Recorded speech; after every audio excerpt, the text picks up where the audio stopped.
ಶ್ರೀ ಗುರುಭ್ಯೋ ನಮಃ.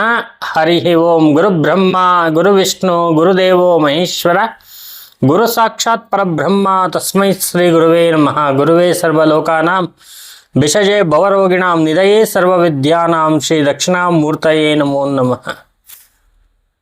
ಆತ್ಮೀಯ ವೀಕ್ಷಕರೇ, ಇವತ್ತು ನಿಮಗೆ ಅದ್ಭುತವಾಗಿರ್ತಕ್ಕಂಥ ಒಂದು ವಿಚಾರ ನೋಡಿ. ನಾವು ಜೀವನದಲ್ಲಿ ಏನಾದರೂ ಒಂದು ಸಾಧನೆ ಮಾಡಬೇಕು ಅಂತ ಹೇಳಿದ್ರೆ ಹಲವಾರು ಜಪತಪಗಳನ್ನ ಮಾಡ್ತೀವಿ. ಈ ಒಂದು ಆಧ್ಯಾತ್ಮಿಕ ಲೋಕದಲ್ಲಿ ಹಲವಾರು ದೇವಾನುದೇವತೆಗಳಿದ್ದಾರೆ. ಅದರಲ್ಲಿ ಒಂದೊಂದು ದೇವತೆಗೆ ಒಂದೊಂದು ಅದ್ಭುತವಾಗಿರ್ತಕ್ಕಂಥ ಶಕ್ತಿ ಇರುತ್ತೆ.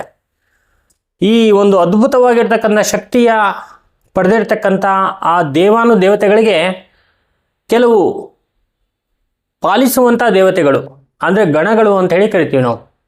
ಅಂತಹ ಗಣಗಳನ್ನ ಯಾರು ಪೂಜೆ ಮಾಡ್ತಾರಲ್ಲ ಅವರಿಗೆ ಅದ್ಭುತವಾಗಿರ್ತಕ್ಕಂಥ ಫಲ ಸಿಗುತ್ತೆ. ಈ ಗಣಗಳಿಗೆಲ್ಲ ಅಧಿಪತಿಯಾಗಿರ್ತಕ್ಕಂಥವನು ಮಹಾಗಣಪತಿ ನಂದಿಕೇಶ್ವರ. ಈ ನಂದಿಕೇಶ್ವರನ ಒಂದು ಅದ್ಭುತವಾಗಿರ್ತಕ್ಕಂಥ ವಿಚಾರವನ್ನು ಇವತ್ತು ನಾನು ನಿಮಗೆ ತಿಳಿಸ್ತಾ ಇದ್ದೀನಿ.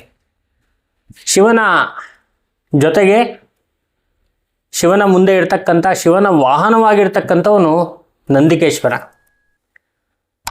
ನಾವು ನಂದಿಕೇಶ್ವರ ಅಂದ ತಕ್ಷಣ ವಿಶೇಷವಾಗಿರ್ತಕ್ಕಂಥ ಪೂಜೆ ಪುನಸ್ಕಾರಗಳನ್ನ ಮಾಡ್ತೀವಿ. ಶಿವನನ್ನು ನೋಡಬೇಕಾದ್ರೆ ನಂದಿಯ ಮುಖಾಂತರನೇ ನಾವು ಶಿವನನ್ನು ನೋಡ್ತೀವಿ. ಯಾಕಂದರೆ ಆ ಒಂದು ಶಕ್ತಿ ಅಂತಕ್ಕಂಥದ್ದು ನಮಗೆ ಬರಬೇಕು ಅಂತ ಹೇಳಿದ್ರೆ, ಆ ಶಿವನ ಒಂದು ಆಶೀರ್ವಾದ ಸಿಗಬೇಕು ಅಂದರೆ ನಂದಿಯ ಸಂಪೂರ್ಣ ಅನುಗ್ರಹ ಇರಬೇಕು. ಅಂತಹ ನಂದಿಕೇಶ್ವರನ ಕುರಿತಾಗಿರ್ತಕ್ಕಂಥ ಈ ಒಂದು ವಿಚಾರ ಈ ಒಂದು ವಿಡಿಯೋದಲ್ಲಿ. ಏನು ವಿಚಾರ ಅಂತ ಹೇಳಿದ್ರೆ, ನಂದಿಕೇಶ್ವರನಿಗೆ ಒಂದು ಅದ್ಭುತವಾಗಿರ್ತಕ್ಕಂಥ ಒಂದು ಶಕ್ತಿ ಇದೆ. ಎಂತಹ ಶಕ್ತಿ ಅಂದರೆ ದೈವಶಕ್ತಿ, ಮಹಾ ತಾಂತ್ರಿಕ ಶಕ್ತಿ. ಯಾಕಂದರೆ ಸ್ಮಶಾನ ವಾಸನಾಗಿರ್ತಕ್ಕಂಥ ಶಿವನ ಒಂದು ವಾಹನ ಏನಿದೆ ನಂದಿಕೇಶ್ವರ, ಅವನಿಗೆ ಶಿವನ ಕೊಟ್ಟಿರ್ತಕ್ಕಂಥ ಈ ಒಂದು ವರ ಇದೆಯಲ್ಲ ಬಹಳ ಅದ್ಭುತವಾಗಿರ್ತಕ್ಕಂಥದ್ದು. ಈ ನಂದಿಯನ್ನು ಕುರಿತು ಯಾರಾದರೂ ವಿಶೇಷವಾಗಿರ್ತಕ್ಕಂಥ ನಾನು ಹೇಳುವಂಥ ನಕ್ಷತ್ರದಲ್ಲಿ ಹೇಳುವಂಥ ದಿನದಲ್ಲಿ ಅನುಷ್ಠಾನವನ್ನು ಮಾಡಿದ್ರೆ, ಅನುಷ್ಠಾನ ಅಂದರೆ ಏನು?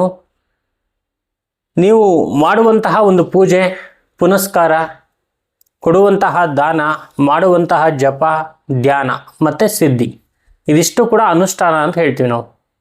ಹಾಗಾಗಿ ಈ ಒಂದು ಅನುಷ್ಠಾನವನ್ನು ಮಾಡಿದ್ರೆ ನಿಮಗೆ ಅದ್ಭುತವಾಗಿರ್ತಕ್ಕಂಥ ಅದೃಷ್ಟ ಅನುಕೂಲ ಎಲ್ಲವೂ ಕೂಡ ಸಿಗುತ್ತೆ.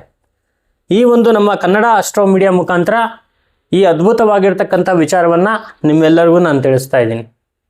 ಏನಪ್ಪ ಅಂತ ಹೇಳಿದ್ರೆ, ಗುರುವಾರದ ದಿನ ಅಥವಾ ಸ್ವಾತಿ ನಕ್ಷತ್ರದ ದಿನ ನಂದಿಕೇಶ್ವರನ ಪೂಜೆಯನ್ನು ಮಾಡಬೇಕು. ಒಂದು ಚಿಕ್ಕದಾಗಿರ್ತಕ್ಕಂಥ ಒಂದು ಬಸವಣ್ಣನ ನಂದಿಯ ಒಂದು ವಿಗ್ರಹವನ್ನು ತಂದು ಹಾಲಿನಲ್ಲಿ ಅಭಿಷೇಕವನ್ನು ಮಾಡಿ ಅದಕ್ಕೆ ಶುದ್ಧಿಯನ್ನು ಕೊಟ್ಟು ವಿಶೇಷವಾಗಿರ್ತಕ್ಕಂಥ ಗಂಧ ಪುಷ್ಪ ಅಕ್ಷತೆಗಳಿಂದ ಆ ನಂದಿಕೇಶ್ವರನ ಪೂಜೆ ಮಾಡಿ ಬಿಲ್ವ ಪತ್ರೆಯನ್ನು ಅರ್ಪಿಸಿ ಧೂಪ ದೀಪಾದಿ ನೈವೇದ್ಯವನ್ನೆಲ್ಲ ಕೊಟ್ಟು ನಂದಿಕೇಶ್ವರನಿಗೆ ಆ ಸ್ವಾತಿ ನಕ್ಷತ್ರದ ದಿನ ಅಥವಾ ಗುರುವಾರದ ನಕ್ಷತ್ರದ ದಿನ ಜೇನುತುಪ್ಪವನ್ನು ನೈವೇದ್ಯ ಮಾಡಬೇಕು.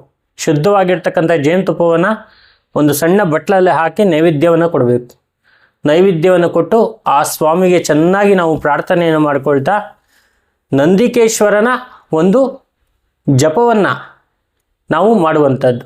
ಎಷ್ಟು ಮಾಡಬೇಕು ಅಂತ ಹೇಳಿದ್ರೆ 10,008 ಜಪವನ್ನು ಆ ನಂದಿಯ ವಿಗ್ರಹದ ಮುಂದೆ ಕೂತ್ಕೊಂಡು ನಾವು ಮಾಡಬೇಕು. ನಾವು ಮನೆಯಲ್ಲಿ ನಮ್ಗೆ ಸಾಧ್ಯ ಇಲ್ಲ, ತುಂಬ ಗಲಾಟೆಗಳು ನಡೆಯುತ್ತೆ, ಮನೆಯಲ್ಲಿ ನಾವು ಕೂತ್ಕೊಳ್ಳೋಕೆ ಒಂದು ಪೇಷನ್ಸ್ ಇರಲ್ಲ, ಮಕ್ಕಳದೆಲ್ಲ ಒಂದು ಸ್ವಲ್ಪ ಒಂದು ಚೀರಾಟ ಅರ್ಚಾಟಗಳು ಆಟ ಆಡೋದು ಎಲ್ಲವೂ ಇರುತ್ತೆ, ನಮಗೆ ಪೇಷನ್ಸ್ ಇರಲ್ಲ ಅಂದರೆ ದೇವಾಲಯದಲ್ಲಿ ಕೂಡ ಹೋಗಿ ಅದೇ ಸೇಮ್ ದಿನ ಗುರುವಾರ ಅಥವಾ ಸ್ವಾತಿ ನಕ್ಷತ್ರ ದಿನ ಕೂತ್ಕೊಂಡು ಜಪವನ್ನು ಮಾಡುವಂಥದ್ದು. ಯಾವ ದಿಕ್ಕಿಗೆ ಕೂತ್ಕೋಬೇಕು ಅಂದರೆ, ನಂದಿಕೇಶ್ವರ ಯಾವ ದಿಕ್ಕಿಗೆ ಮುಖ ಮಾಡಿ ಶಿವನ ಮುಂದೆ ಮುಖ ಮಾಡಿರ್ತಾನೆ ಆ ನಂದಿಕೇಶ್ವರನ ಆಪೋಸಿಟ್ಟಾಗಿ ನಾವು ಕೂತ್ಕೋಬೇಕು. ಕೂತ್ಕೊಂಡು ಜಪವನ್ನು ಮಾಡಬೇಕು. ಏನು ಜಪ ಅಂತ ಹೇಳಿದ್ರೆ, ಮೊದಲಿಗೆ ಪಂಚಪಾತ್ರೆ ಉದ್ಧರಣೆ ಅಥವಾ ಒಂದು ಕಮಂಡಲದಲ್ಲಿ ನೀರನ್ನು ತಗೊಂಡು ತಮ್ಮ ಕೈಗಳ ಮೇಲೆ ಹಾಕಿ ಶುದ್ಧೀಕರಿಸಿಕೊಂಡು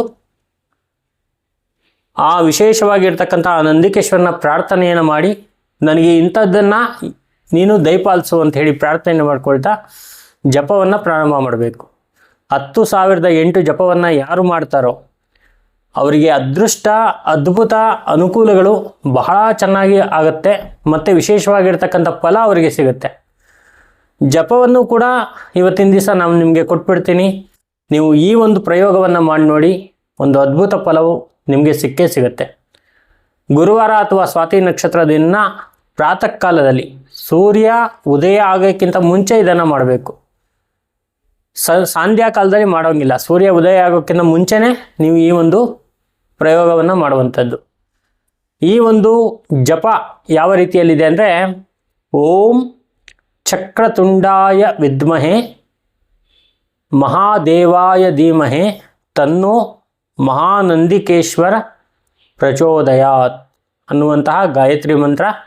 ಈ ಮಂತ್ರವನ್ನು 10,008 ಸಲ ಹೇಳಿ ಕೊನೆಗೆ ನೀರನ್ನು ಭೂಮಿಯ ಮೇಲೆ ಬಿಟ್ಬಿಟ್ಟು ಶಿವನಿಗೆ ನಮಸ್ಕಾರವನ್ನು ಮಾಡಿಕೊಂಡ್ರೆ ನಿಮ್ಮ ಪೂಜೆ, ಜಪ, ಧ್ಯಾನ ಎಲ್ಲವೂ ಸಂಪೂರ್ಣಗೊಳ್ಳುತ್ತೆ. ನಿಮಗೆ ಅದೃಷ್ಟವಾಗಿರ್ತಕ್ಕಂಥ ಅನುಕೂಲ ಆಗುತ್ತೆ.